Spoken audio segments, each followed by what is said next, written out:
beautiful, beautiful, beautiful people. You could see in the live stream of yesterday that I got my first lesson from a pro driver. So this is technically day 2 of getting a lesson from a pro driver. He is not on yet. He's at the same time as yesterday, so in 15 minutes he will probably be here, and then we can start the lesson from a pro driver. Tomorrow I'm planning to do the normal from noob to pro again, so that will be going on tomorrow. But today I also gonna play in their event probably, if I feel like.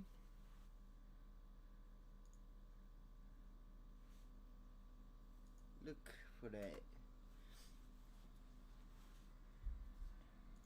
So we're gonna drive the same car as yesterday, get some practice in.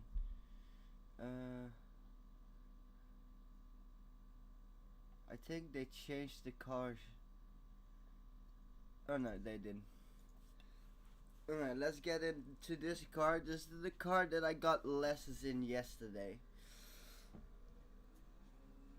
So I'm just gonna prepare, do a warm-up round and stuff like that. Oh.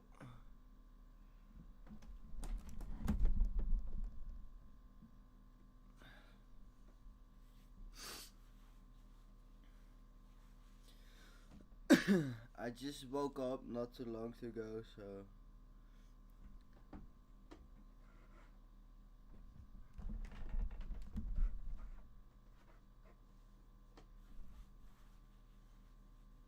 they're gonna have an event with the Tourta on Monza, so that's the race that we're gonna do later tonight. I'm probably gonna live stream it, or maybe I'm gonna make a video out of it, not sure yet, but yeah, we will see.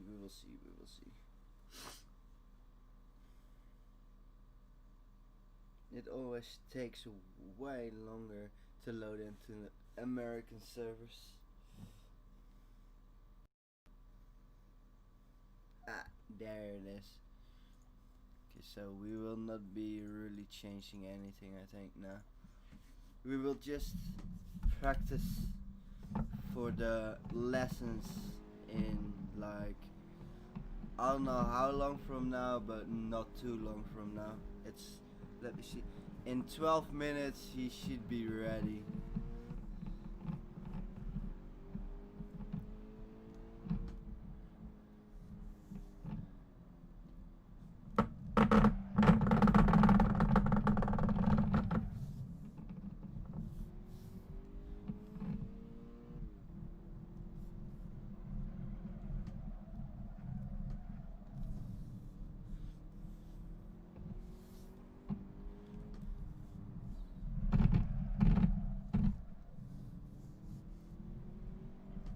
Gonna try to do one lap before the training / lesson starts from the pro driver, so I think I can do it. I have 11 minutes. I think I can do one round, not sure.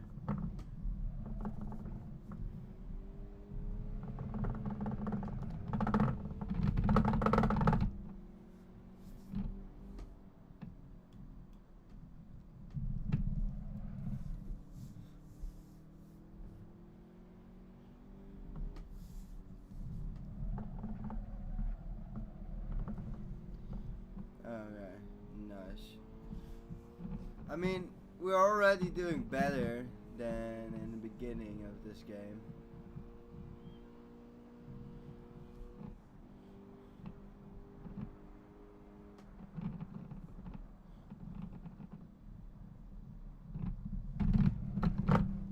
Ooh, hit that curve a little bit on the inside.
I mean, we're doing okay. We crashed once.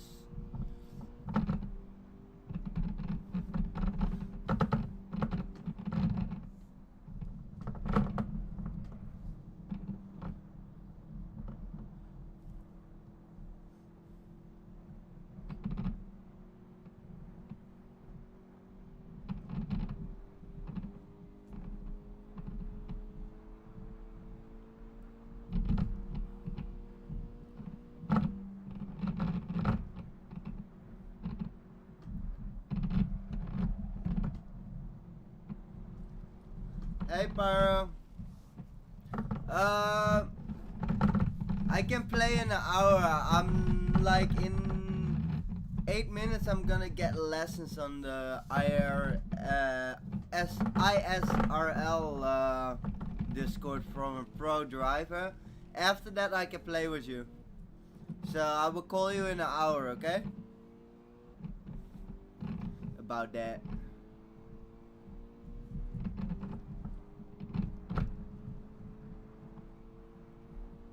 If that is fine with you, then we can play some karting World Cup thingies again.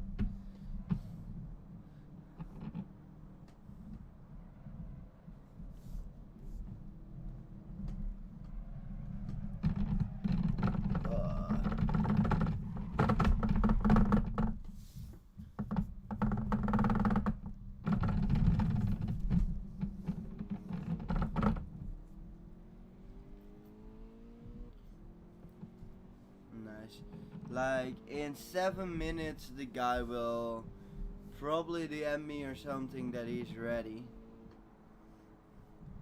I will probably go into the chat so I can get the training.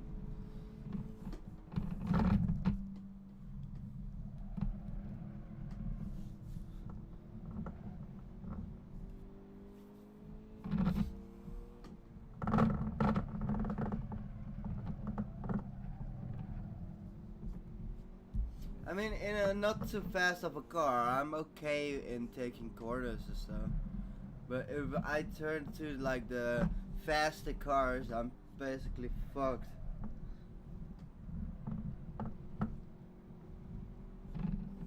But we probably get some training in that today, so. Oof. Not one best corner. Okay, let's move to the chat on Discord so the guy can.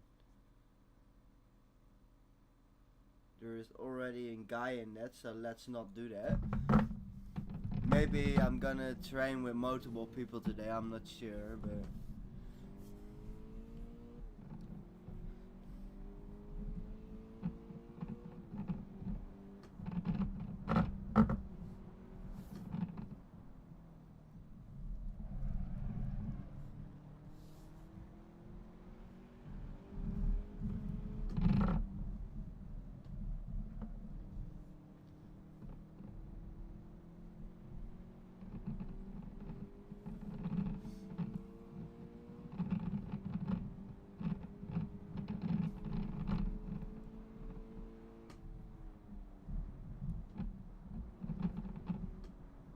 I have 5 more minutes to finish this round. And I crashed.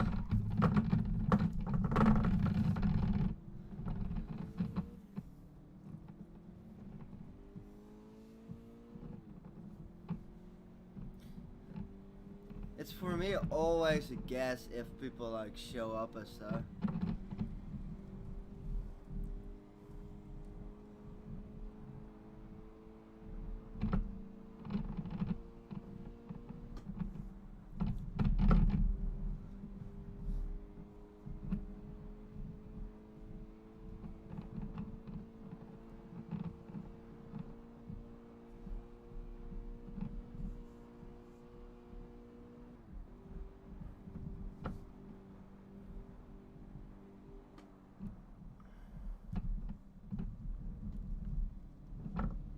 If I brake a little bit too hard, that means that I'm looking on my other screen if anything is going on.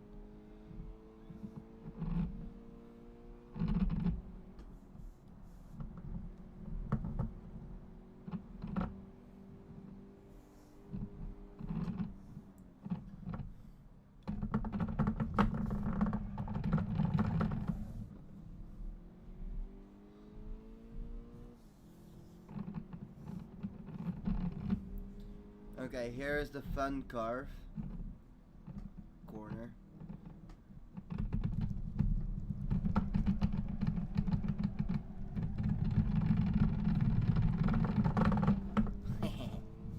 I love those corners.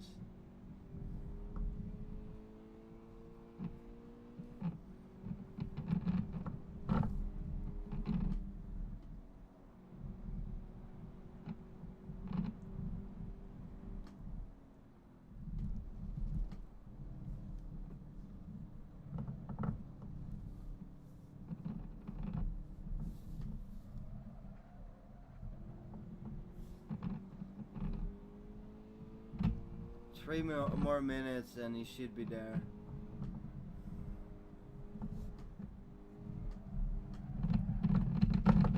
Now the big question is, can I make it in 3 minutes or not?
Mr. Busted here to do our lesson right now. So we've agreed yesterday on 5 o'clock today. 6 o'clock. Yes, 6 o'clock, correct. Thank you. Do you will leave the channel? You could stay if you want. Just it'll be a lot of explanation and a lot of noise probably. So. Yeah. That's all good. I'm just rolling around the Red Bull Ring in the Formula 1 kite. Okay. And I will ask to not say weird stuff because I'm live.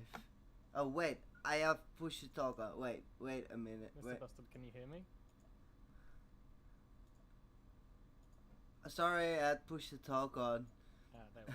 I said to the guy like I will only ask you to say not weird stuff because I'm live streaming this, so that's the only thing that I ask. Alright. I'm ready. So, today we're going to get into a car and we're going to actually start talking about physics and how the car moves. So, if you want to join me in IFRL training. I put up a server with GT86s at Majone.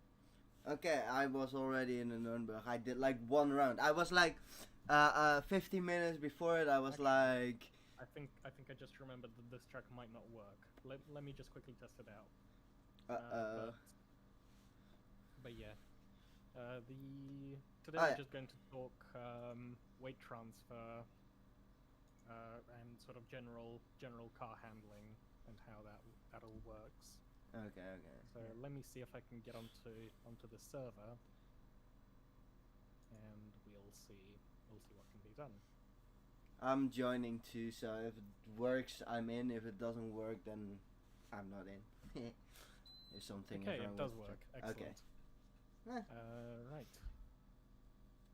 Everything good today with you? Yeah. How about yourself? Just woke up like an hour ago, so Oh. a little bit sleepy, but everything Fair alright. enough. You're a night owl. Not willingly, but yes, I am. Right. And okay, understood.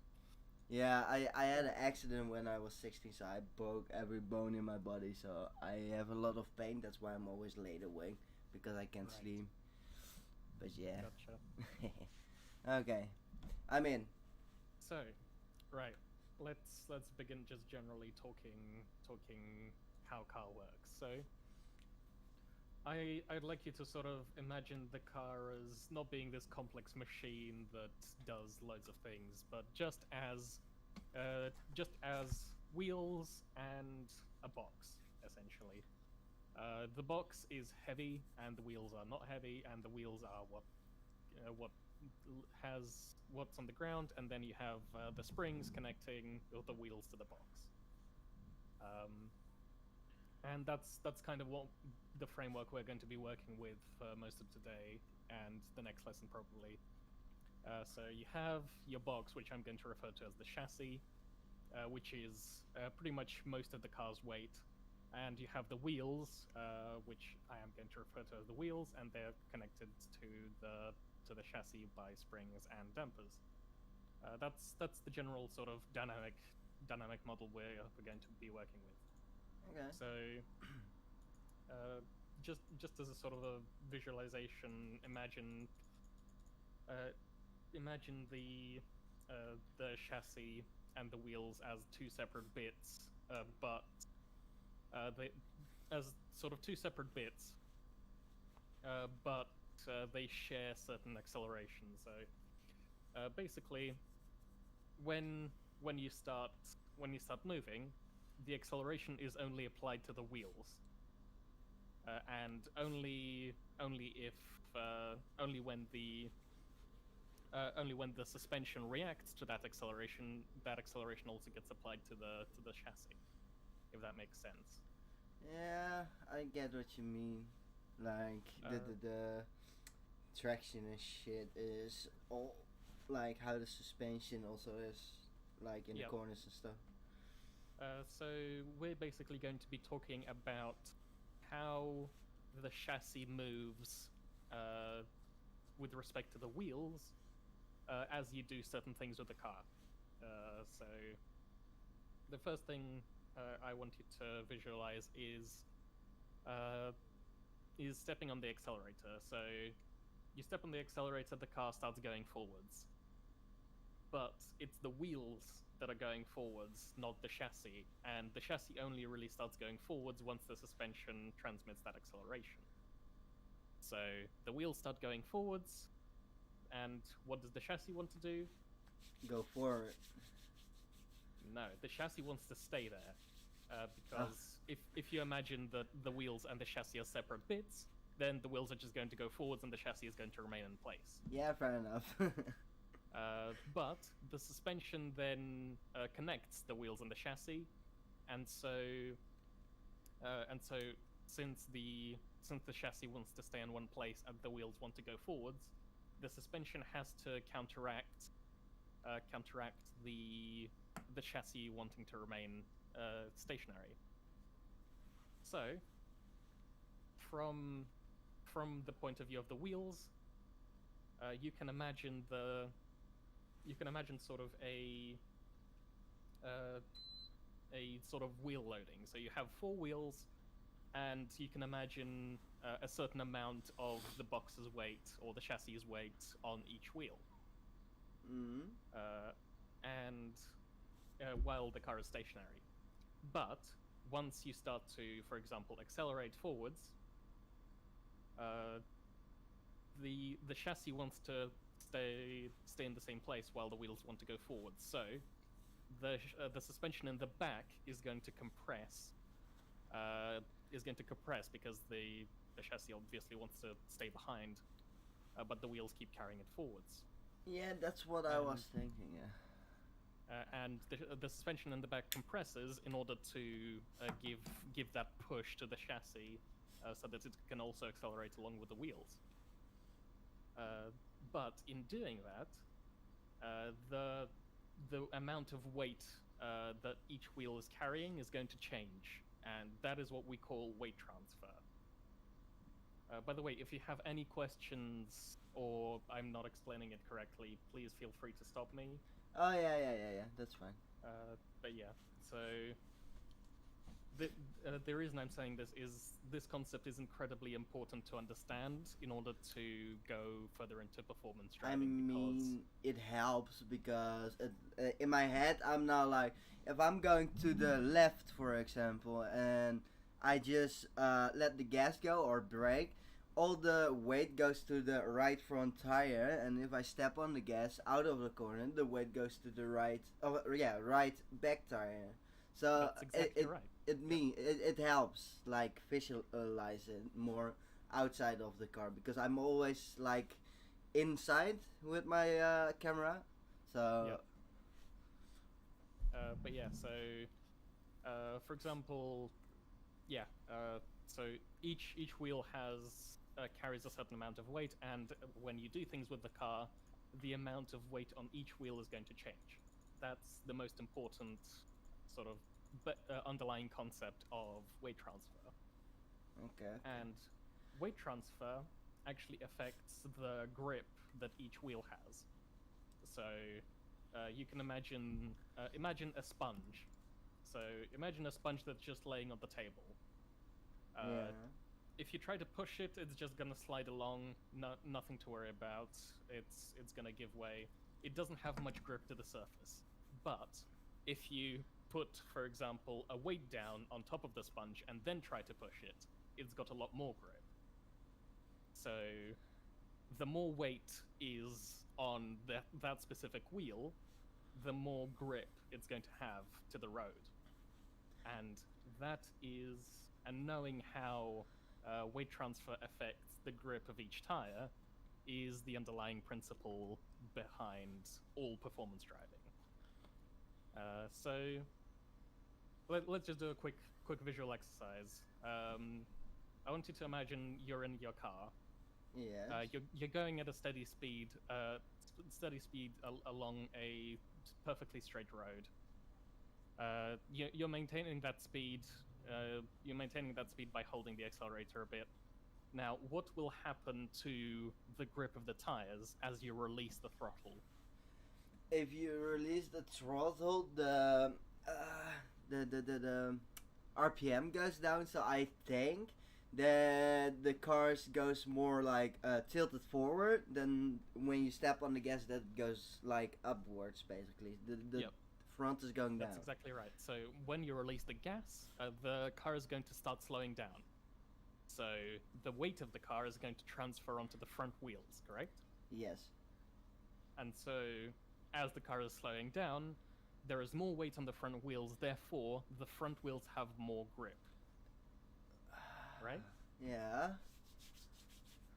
Yeah. Okay. Now imagine you're standing still and you slam on the accelerator. What's going to happen?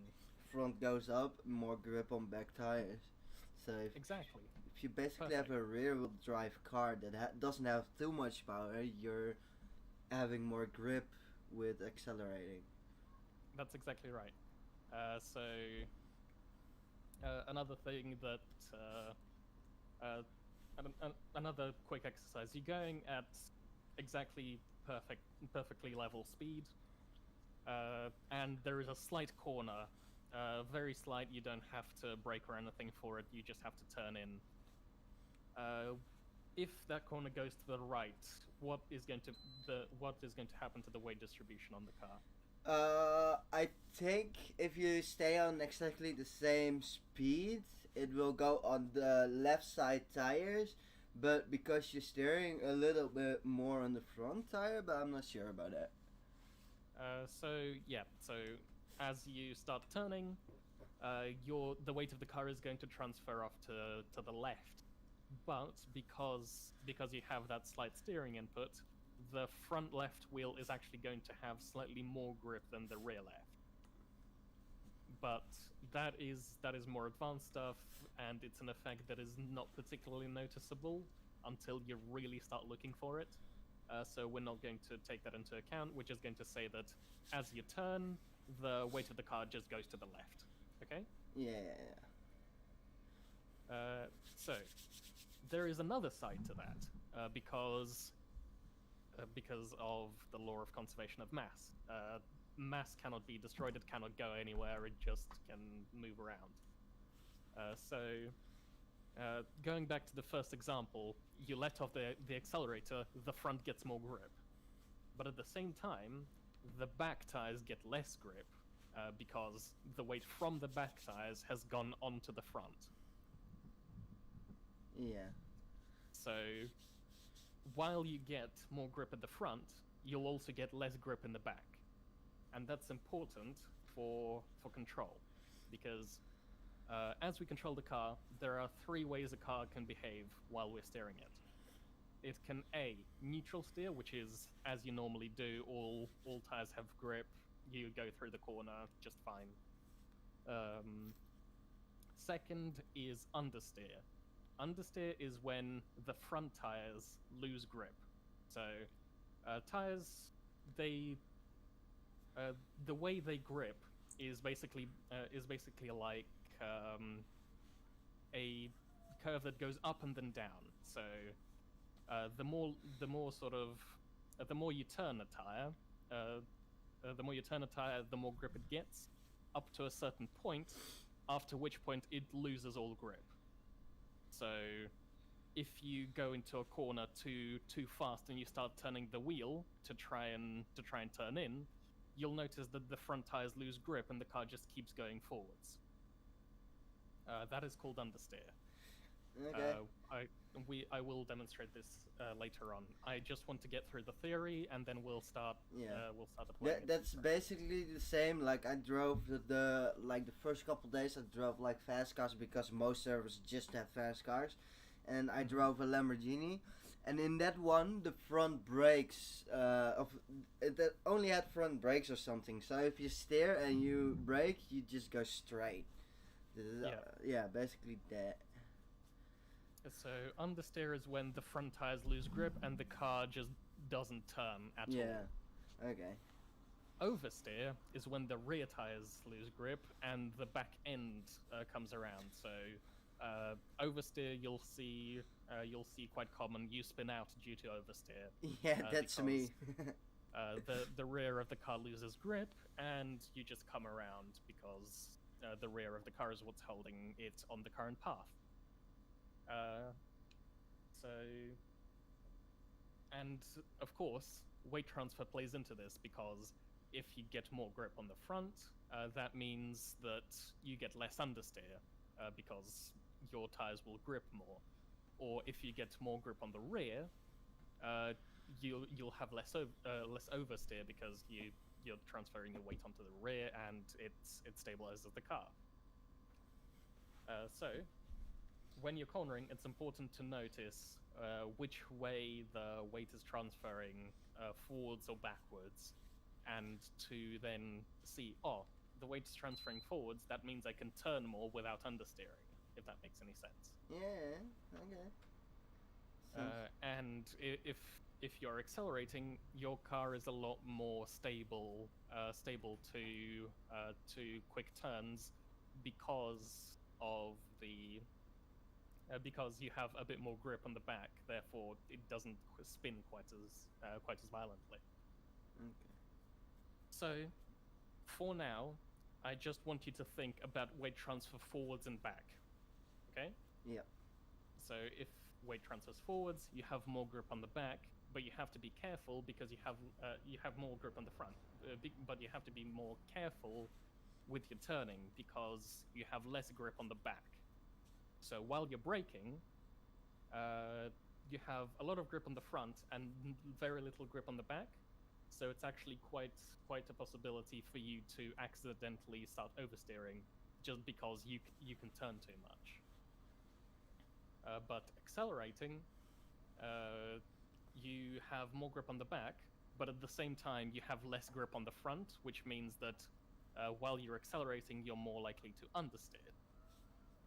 Okay, now we're just going to do a few demonstrations. So if you'd like to just gently pull off. So you'll notice that even as you just gently go, the weight of the car transfers to the back. Sort of the car pitches its nose up. Yeah, I can see that.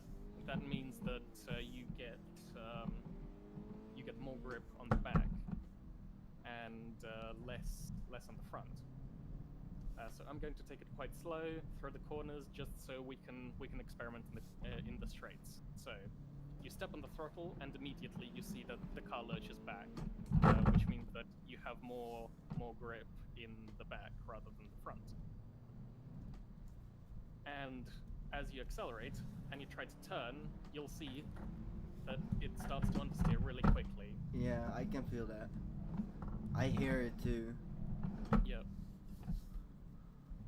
But yeah, that tire squealing noise is most commonly either the tire squealing noise as you go around corners is onset of understeer. So you have to be careful if you start hearing that sound. That means that you're going to start understeering. So now we'll accelerate to about 120 kilometers per hour.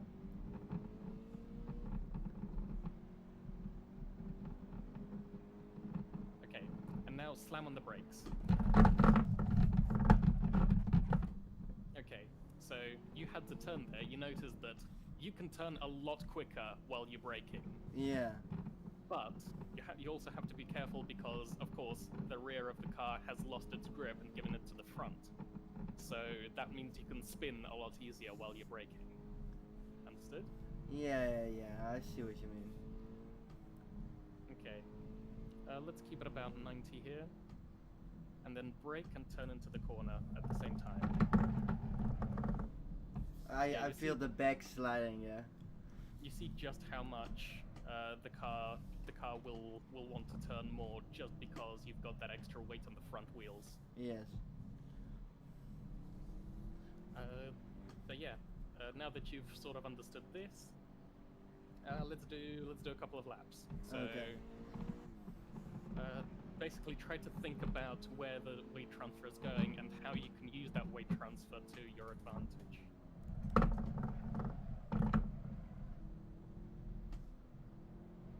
I will give you a good pace so you don't have to worry about going fast.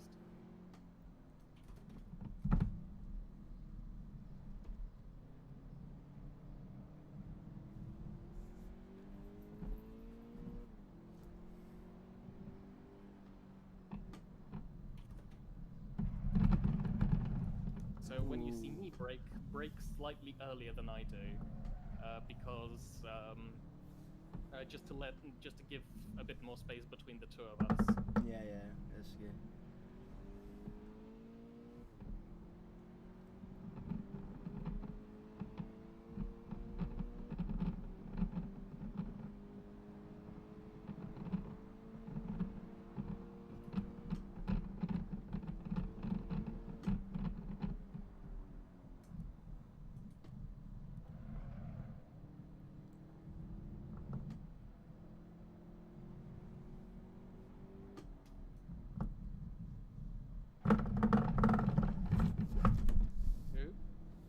Back, it geared down and it started sliding. Yeah. The weight got into the front and not in the back, so the back started sliding out. Yeah.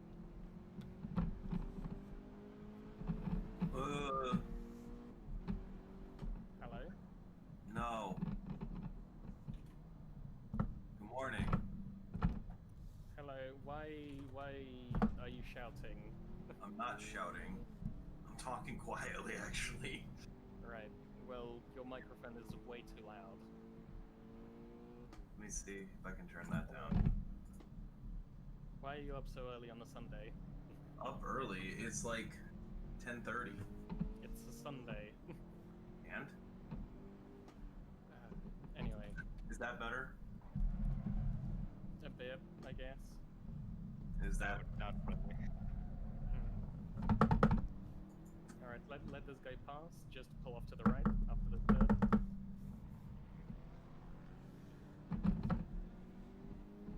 Are y'all doing practice? Yeah. I'm coming in. Right. Four. If you can make your microphone a bit quieter, that would be very much appreciated. I'm gonna go get my headset, and that should fix the problem. That'll be good, yeah. I'll be back. Right. So, now that you've sort of gotten a general understanding of front to back weight transfer, now we can think about left to right weight transfer.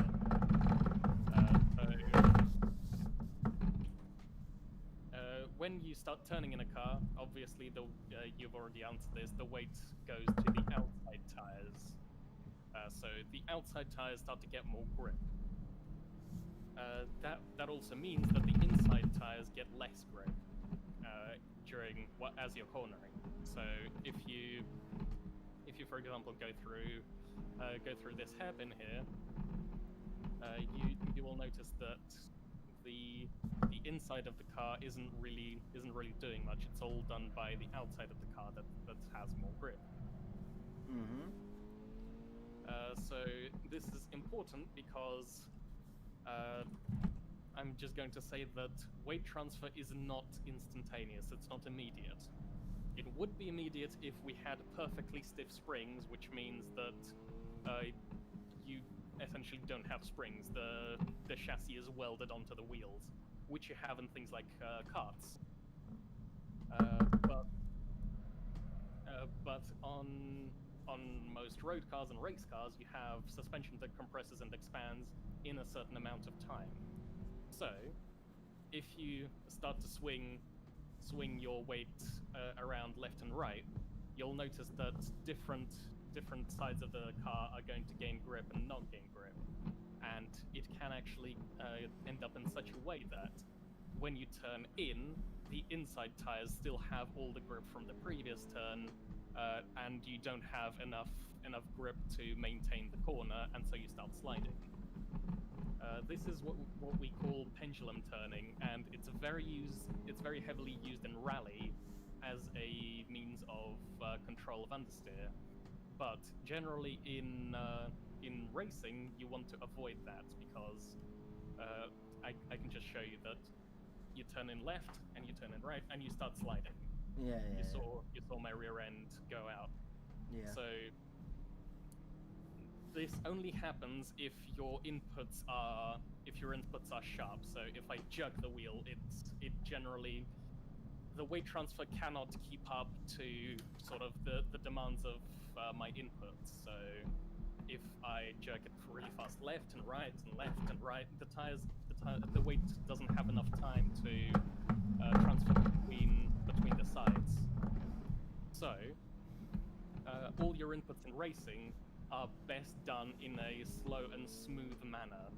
So you start to turn in nice and smooth, little by little, up to your max, and then gently release it.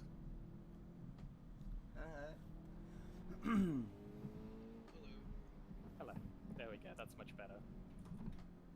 So gently left, and gently release. Does that make sense? Yes. Right. So, those are the absolute basics of car control. So, while we do these next couple of laps, I want you to just think about the kind of weight transfer that is happening left and right as you go through the corners at a steady speed. So, don't accelerate through the corners or brake through the corners. Just think about where the weight is going left and right, and that it takes time for it to go left and right. Okay? Okay. Oh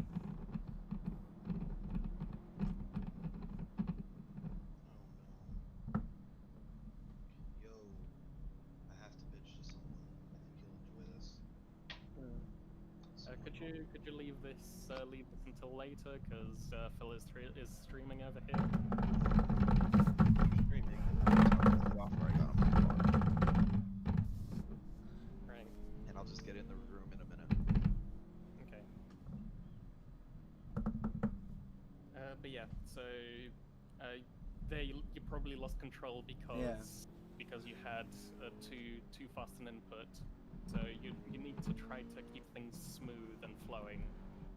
So do that instead of that, because the car will not be able to keep up with your control inputs. It's gearing down. That's why it's sliding over there. That corner it does. Why did you gear down during the corner? I didn't gear down. The game did.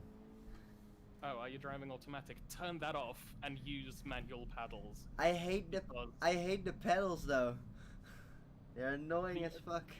The only reason you might want an automatic is in a drag race where shift speed matters, but in racing, control of when the car shifts and how the car shifts is imperative.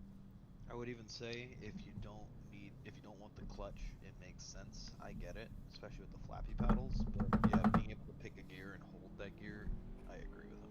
Yeah, I agree too, but I could turn it on.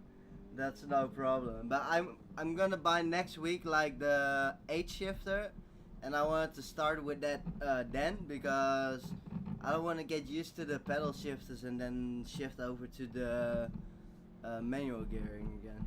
I mean, no matter what, you're gonna need the paddles because some cars in that game obviously are paddle only. Okay. So it's definitely a good thing to be used to. I can turn them on if you want. Then I'm definitely not gonna slide in the corners anymore. It's just much better for car control because we're going to talk about this later, but as the car shifts, the engine RPM is going to be mismatched to the wheel RPM, and so it might generate sort of jerky movements when it shifts. Yep. Just like we talked about not jerking the wheel too much, the same can happen in the transmission, so it can jerk your car around and make you spin out. Yeah, that's the thing that's like effing me up every time. So yeah, I would suggest that you switch to manual. You don't have to do it right now, but it's going to be much easier to control the car if you do. I can do it right now. It's like 30 seconds, then I'm done. So. Okay, that's fine then. I'll wait for you on the server. Nobody was behind me, right? I didn't look. No. Okay. Then I feel like a dick standing still in a corner, out of nowhere. Oof. Alright. Yeah, it takes like 2 seconds and like 30 to rejoin, so it's not too bad. And the automatic clutch I keep on, so it's at least doing the clutch with the pedals. You can keep automatic clutch on. Just it's important that right now you only shift on the straights. Okay, that's fine.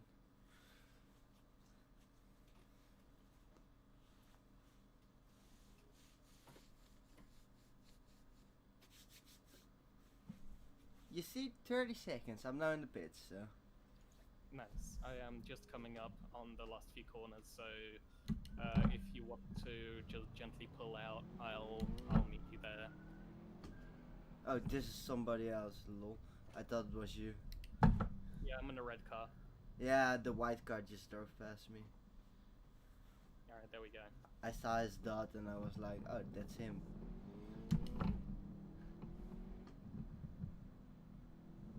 Okay, I'm right behind you now, so now just get used to having to shift manually, I guess. I'm pretty much RPM getting gets you. higher, you shift up. As it goes down, you shift down, etc. You know how to drive a car. Yeah, I did like 2 days manual, and then I just was like, I should get the 8 shifter anyway, so. Yeah.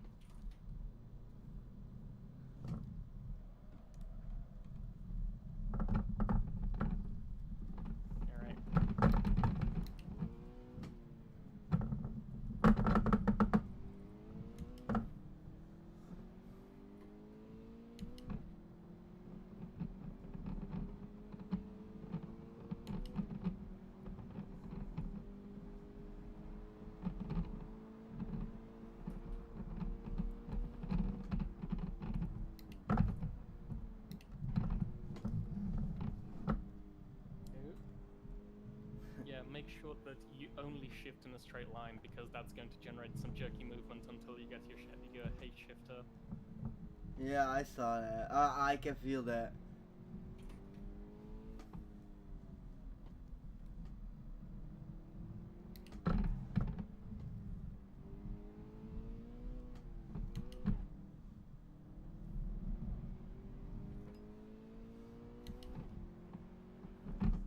But yeah, so how confident do you feel in general with the concept of weight transfer? I feel okay. If I feel it starting to slide or something, I can mostly keep it under control. So, especially in this car, like. Yeah. So the other important thing to know in terms of how your car is going to handle is something called weight distribution. So weight distribution is when you're standing still, how much of the weight of the car is on the front wheels. So the weight distribution for this car is 50%, which means that when the car is standing, half the car's weight is on the front wheels and half of it is on the back wheels. Is the engine not in the front in this car? The engine is in the front of this car, but it's balanced in such a way that it is a 50% weight distribution. Oh. It's a very well built, very well balanced car, and I can tell you at least from personal experience that engine's pretty far tucked back. Huh. I was not paying attention. I'm gonna be honest, I didn't expect it. I know this car drives amazing. I already told you that like yesterday because this car just drives amazing for beginners. It's not too fast. It's still fast enough that it can slide if you put too much power down or anything. So it's perfect for beginners. I know that just because how it drives. Yeah, so in terms of weight transfer in general, you need to watch out for things like bumps, because bumps are going to are once again rapid transitions of weight. So things like sausage curves, the you know the sort of the red and white curves on the outside of the track, yeah. Yeah. Sometimes slightly further out of the track, there are slightly bigger curves, which we call sausage curves, which are there specifically to stop cars going too far. For example, here, you see that there is a curb, and there is a slightly bigger curb after it. Yes. Yeah, and so if you hit that sausage curb, it's going to upset your suspension, thereby making your weight transfer a lot differently. So until you understand the sort of the dynamics of how the weight is going to transfer when bumps happen, it's important to just avoid them for the time being. And mostly if I hit those, I just go on two wheels. Yeah.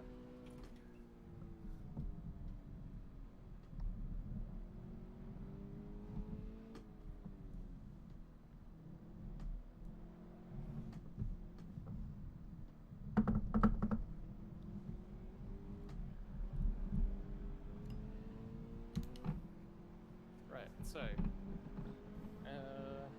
what time is it? I still It's have time to 36. talk about Whoa! yeah. Damn it. That is something that will happen occasionally as you're learning. Yeah, I know. I have it all the time. Or all the time. Like, this is the first time on this racetrack, so. Okay. But yeah, so I still have time to talk about traction aids.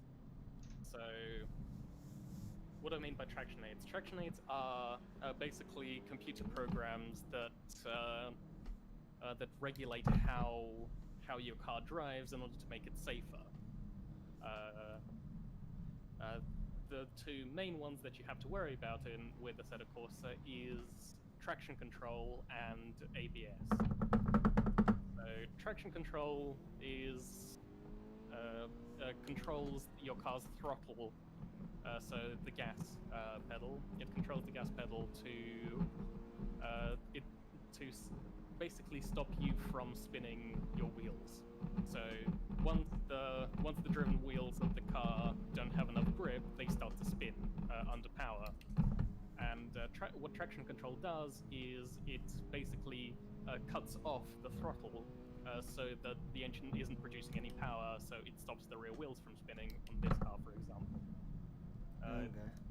It can also stop the front wheels from spinning on a front-wheel drive car, and all wheels from spinning on an all-wheel drive car. That's self-explanatory enough.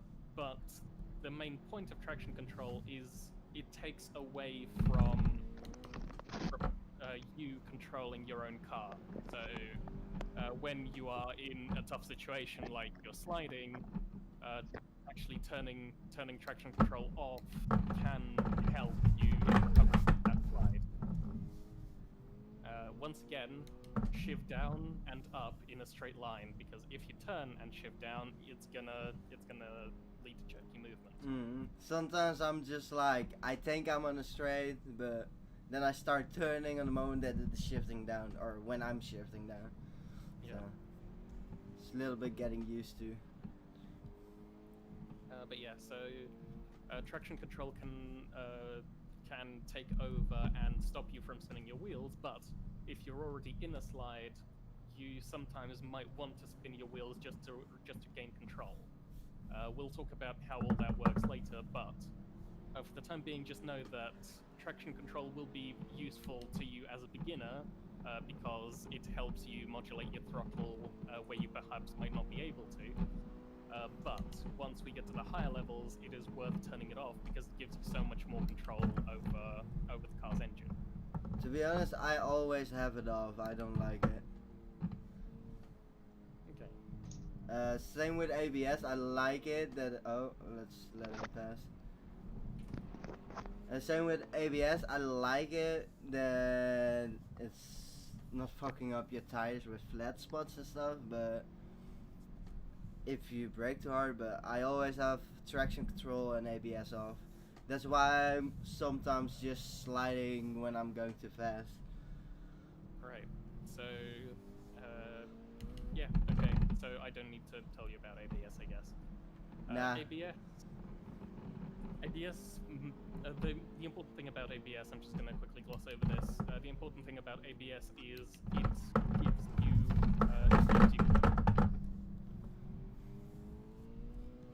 okay. It gives you control under braking, so you're still able to turn, but it will actually extend your braking distance because it is not applying the brakes fully.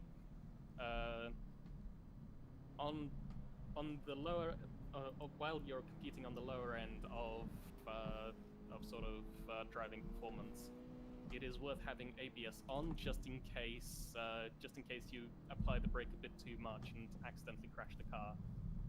But once you get used to having the ABS off, you'll be able to stop a lot quicker, but you won't be able to control your car as well, unless you get really, really good at it. So that's why things like race cars like GT3 cars and GT4 cars have multiple settings for ABS and traction control, because having some of it on can sometimes be useful in terms of generally not thinking about controlling the car, but having too much is too intrusive and will lead to loss of control. So it is something to think about, but you don't have to worry about it right now. Okay. Okay. And finally today, I just want to talk about sort of front engine versus mid engine versus rear engine cars. So the idea is very straightforward. You have front engine, rear engines in the front, mid engines, the engines in the middle, and rear engine, the engines in the back, and that affects the car's weight distribution as it's stopped. So this one is a front-engined car that is really well balanced, so it has a 50-50 weight distribution, so 50 on the front, 50 on the back. For example, Toyota MR2 has the engine in the back, so it has more like a 40-60 weight distribution. So you'll immediately notice that with the 40-60 weight distribution, you have much more grip on the back, but less grip on the front. But as you start braking, for example, the amount of the weight that transfers from the back to the front is much more, because the front has much less mass on it as it is. So it is very. You need to be very careful when braking in mid-engined cars, like the Alfa Romeo 33 that we drove earlier. Because so much of the weight from the back transfers to the front when you brake, that you can very easily lose control. So it is really important that you try and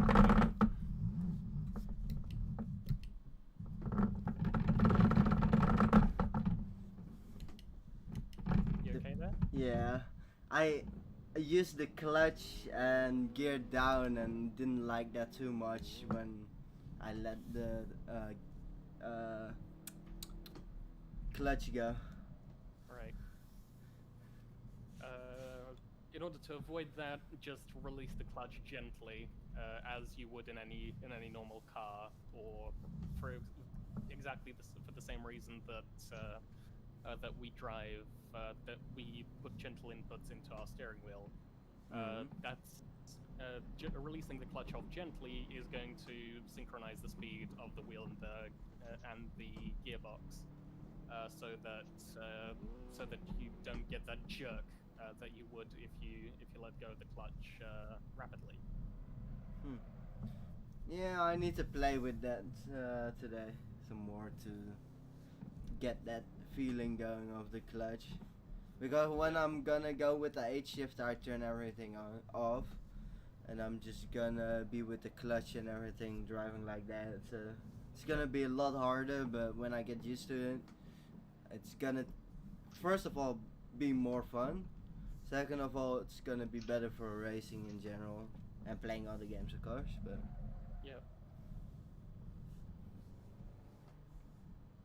So yeah, also tires usually get more easy to understeer and oversteer, or more specifically understeer at high speeds. So if I tried to turn as much as I would normally at high speed, it would understeer a lot easier than if I were a lot slower. This is because a tire's grip is based on what is known as slip angle, and slip angle is basically the difference between the amount you turn the tire and how fast you're going. So the faster you're going, the less you turn the tire to start to understeer. This can of course be helped using aerodynamics, which applies more load to the tires, which makes them have more grip, obviously, as we've talked about previously. But it also means that you have to rely on the aerodynamics pretty much everywhere to have the same amount of grip. okay. So with cars with no aerodynamics, just be careful to slow down for corners enough so you have enough grip to make it through the corner.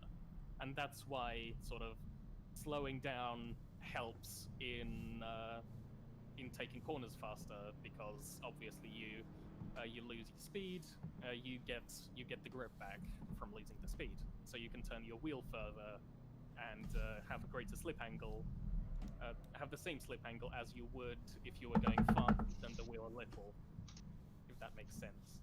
Yeah, I can see what you mean. If I go in that corner like with a 100, I will go straight or far outside or into the grass, and if I slow enough down, I can take it inside and take the corner at least as fast or faster. Yep.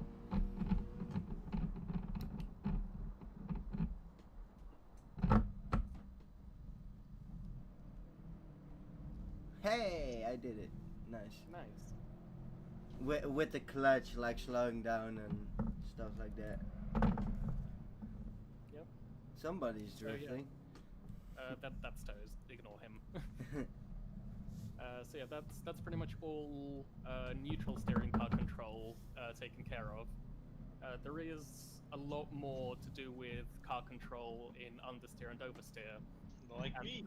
specifically how to avoid understeer. So in disciplines like rally or drifting, you use oversteer. So like Toes is right there, to avoid understeer because there is so little grip. Yeah. But we won't talk about that. We're here to talk about just neutral steer because that's the most important thing for cornering in circuit racing or road Yeah. racing. At least. By I come to you for my race lessons, and when I'm alone, I'm drifting. I'm trying to learn to drift myself. So. Oh, don't worry. We're going to go through learning to drift eventually, but for now, it's just worth. It's hard. Learning just how the car will react if you do certain things. Okay. Yeah. Right. Drifting is so hard with the steering wheel. With controller, I can drift, no problem. But with steering wheel, damn. Yeah, Sorry. because with the controller, the way it does it is the computer actually changes the maximum angle so that it's easier for you to find the opposite lock for the speed you're going at. But with the steering wheel, you have to do that yourself and rely on the force feedback to find that sort of thing. Yeah, it's just really hard. Like, I don't understand. If he does it on the steering wheel right now, like, I don't understand how the fuck he's doing that. Yeah, I'm on the steering wheel. Damn, respect, bro. Like, I'm damn. letting you buy. I'm letting you buy. I'm letting you buy. Traction control off.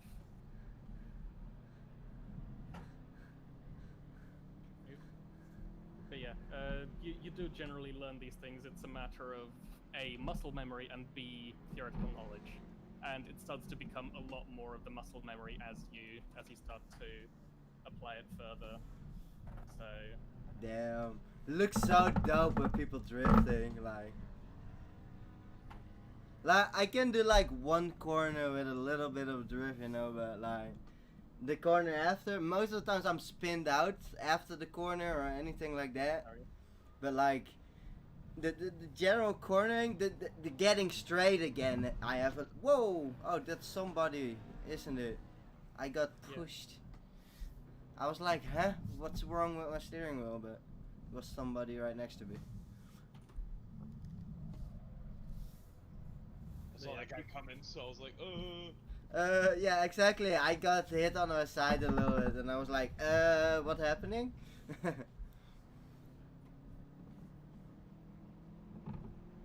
But yeah, so basically just practice these concepts. Try to see how your weight transfers left and right and forwards and back. And also at the same time, so it is also important that as you start getting better, you're going to start combining braking and turning and accelerating and turning. So it's important to understand how the weight of the car shifts then, because you still need to retain control of the car, and it also allows you to take corners much quicker. Yeah. Okay, that's good. So yeah, just practice that until our next lesson, and that's pretty much it for me. For you today, at least. Yeah. I'm gonna be racing. Is it the same time as last time? Yeah. Like for me? Okay, nice. Then I will be there tonight to probably live streaming it again.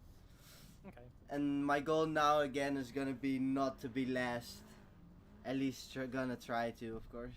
Yeah. So these cars that we're going to be driving will have aerodynamic downforce on them. So the faster you go in them, the more grip they have. So it's definitely going to be slightly different than driving these cars. Oh yeah, I know. Yeah. Okay, yeah. Thank you, and I see you probably tonight in the race again. Yeah. So would you like to quickly schedule your next lesson? Oh yeah, that's fine. Yeah, just tell me time or day and. So how many times a week do you reckon you want to have lessons? As much as you can give them. I'm gonna be honest, Right. like my series on YouTube is from noob to pro, so I'm like putting everything in it to become like a good YouTuber in sim racing, you know? Right, gotcha. So my advice would be to have 4 days of lessons per week, 2 on the weekends, 2 on the weekdays, and then 3 days of just personal practice. Yeah, that's fine so- with me. So how about we meet at the same time on Tuesday? Tuesday, that's the day after Monday, right? Yes. I always get confused with Tuesday and the day after Wednesday. Thursday, yes. Thursday, yeah. I'm always confused between those two. Yeah, I can go Thursday. Okay, so 16th of June at 4 o'clock. I'll see you then. Okay, see ya. Right, talk to you soon. Okay, here I will be closing the live stream. I hope you guys enjoyed and learned something about it. This is a really good Discord. I still didn't get the Discord link yet, but if you guys want to join, let me know. I will just join my Discord and I will send you guys a Discord. They give lessons to anyone that asks for it. They are fucking amazing. I fucking love this guy. He's amazing.